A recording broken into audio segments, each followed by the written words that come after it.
Convosco agora Roberto Rabelo, com sua palestra, hoje subordinada ao tema Arrependei-vos.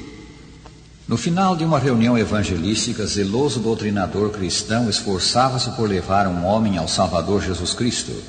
Entre outras passagens das Escrituras, ele leu Romanos 10, 9.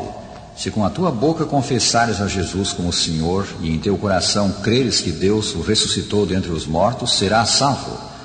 Depois fez a pergunta: crê o Senhor nestas declarações do Sagrado Livro? Por certo que sim, foi a resposta. Então disse o doutrinador: o Senhor está salvo. Não estou, respondeu o outro homem. Leia Isaías 55, 7. O que era cristão tomou o livro e leu: deixe o perverso o seu caminho, o iníquo os seus pensamentos.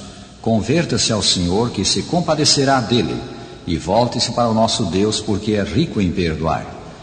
Então o que não era cristão explicou: eu sou esse ímpio, esse injusto.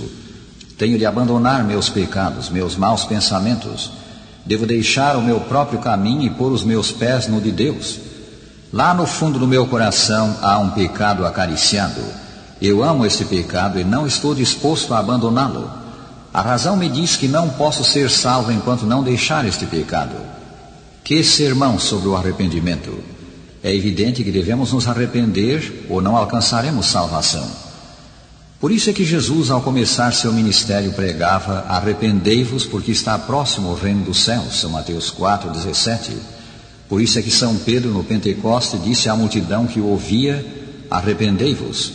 Por isso é que o último livro das Escrituras traz esta mensagem do Senhor Jesus Cristo: portanto, arrepende-te, senão venho a ti sem demora, e contra eles pelejarei com a espada da minha boca.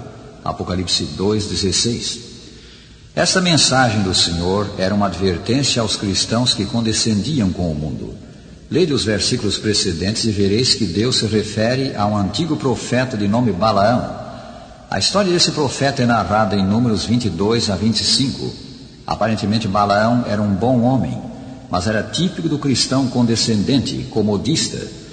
Balaão cria nas Escrituras, na palavra de Deus, mas estava pronto a colaborar com o ímpio rei Balac.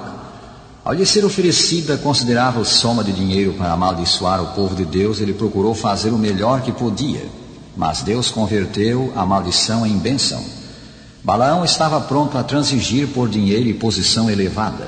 O relatório sagrado diz que ele chegou mesmo a instruir Balac a corromper o povo de Deus por meio de casamentos mistos e por oferecer sacrifícios aos ídolos.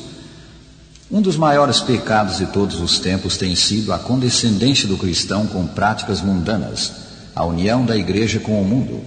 O apóstolo São Paulo escreveu: não vos ponhais em julgo desigual com os incrédulos, porquanto que sociedade pode haver entre a justiça e a iniquidade?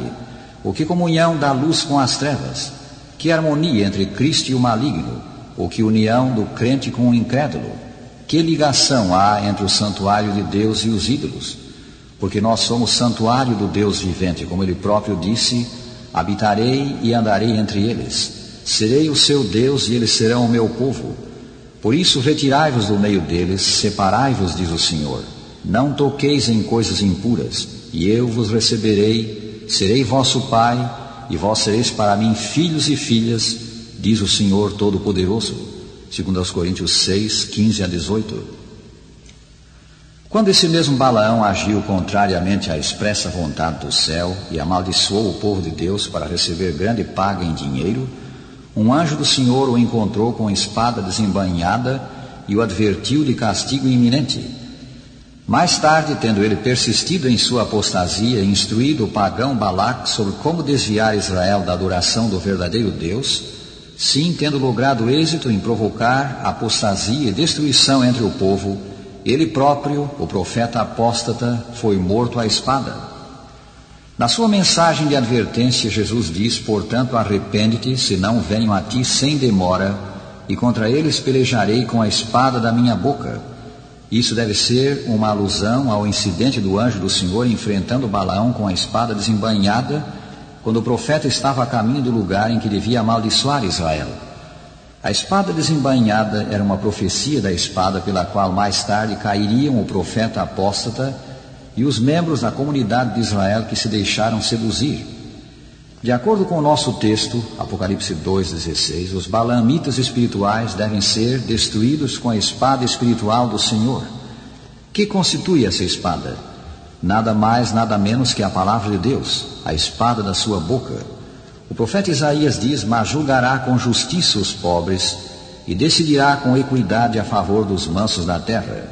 Ferirá a terra com a vara ou espada da sua boca, e com o sopro dos seus lábios matará o perverso. Isaías 11, versículo 4.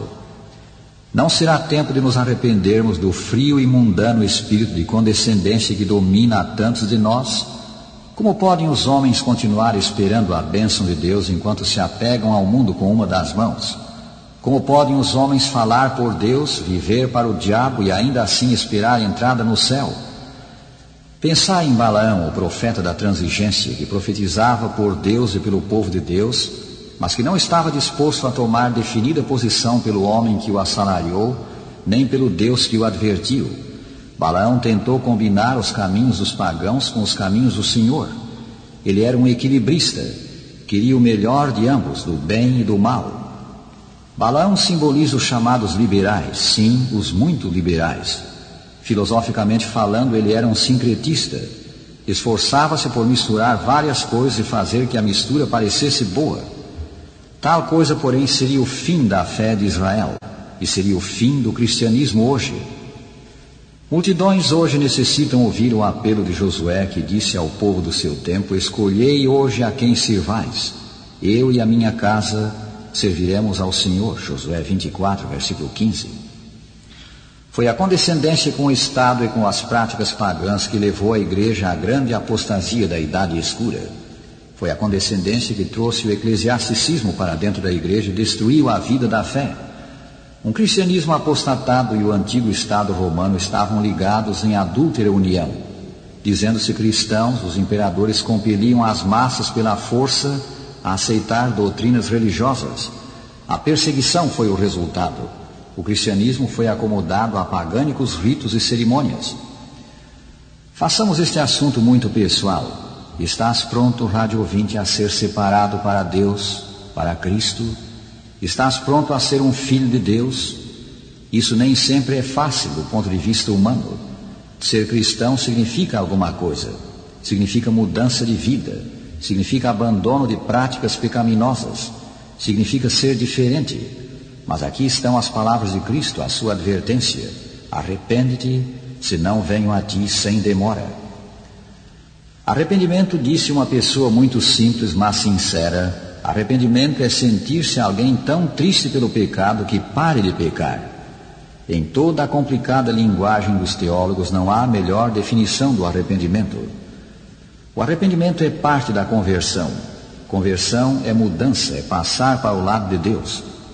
Na parte que nos cabe desempenhar, a conversão inclui fé, arrependimento, confissão do Senhor Jesus Cristo, a obediência do batismo e outros atos ordenados por Deus. Então o Senhor faz a sua parte e nós nascemos de novo, não da vontade do homem, mas mediante a palavra de Deus, a qual vive e é permanente. O arrependimento era o tema central da pregação nos antigos tempos da fé cristã. Cessando de pregar o arrependimento, não temos direito de pregar. O arrependimento é indispensável para a salvação. Prezado amigo, já experimentaste arrependimento dos teus pecados? A palavra do Senhor é: arrepende-te, senão... O que necessitamos ver, o que necessitamos ter no coração é verdadeiro arrependimento. É só por meio do arrependimento, humilde e verdadeiro arrependimento, que alcançamos paz de espírito.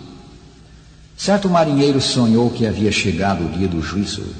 A tripulação do seu navio foi chamada para julgamento, mas na leitura dos nomes foi omitido o dele. Dirigindo-se a quem lera os nomes, ele perguntou por que não ler o seu. A resposta foi: a fim de que tenhas mais tempo para te arrependeres. Ao acordar, ele resolveu endireitar a vida com Deus. Rádio ouvinte, a vida que Deus te dá é uma manifestação da sua longanimidade, uma oportunidade para te arrependeres.